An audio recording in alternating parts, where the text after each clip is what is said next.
Every offender is different. So if we want to change their behaviour, we need to understand why that particular individual did what they did. And the answer is always going to be different. So we do a whole range of assessments to try and identify what led this person to commit the offence and how likely it is that they're going to commit another offence.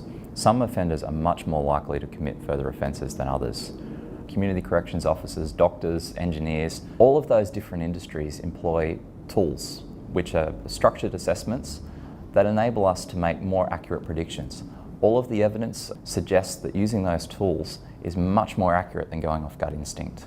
Our assessment tools categorise these offenders into low, medium and high risk of reoffending. So once a risk has been identified, we're then able to give the right dosage or the right intervention to the offenders. It's important that we put our resources into those group of offenders that just keep on doing it.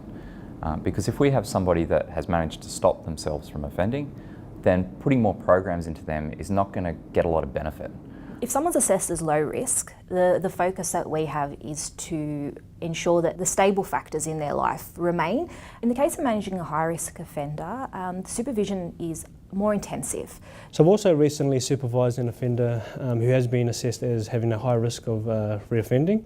She has a number of sexual offences, amongst other offences such as violence offences. When he's coming in every week, we're obviously having that one-on-one interventions where we're looking at the cognitive behavioural therapy stuff.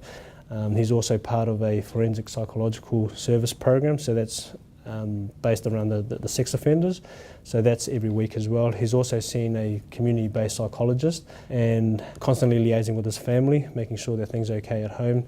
I'm also having frequent contact with the police because the offender is also subject to the Child Protection Register.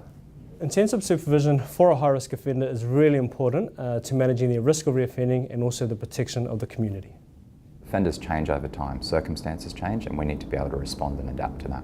I know an offender's risk is reducing when they come into an interview and they're showing more insight into their behaviour. Their attitudes have changed. So whereas they may have once thought that violence was an okay response to a situation, they now know that it's not.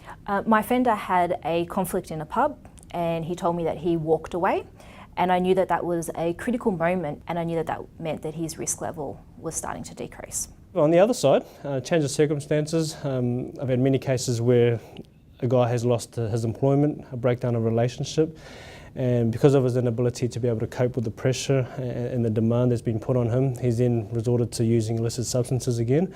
And so obviously this is where the risk is escalating. That's why it's important that we continue to manage the offender's risk of reoffending so we can see the early signs and prevent it from happening.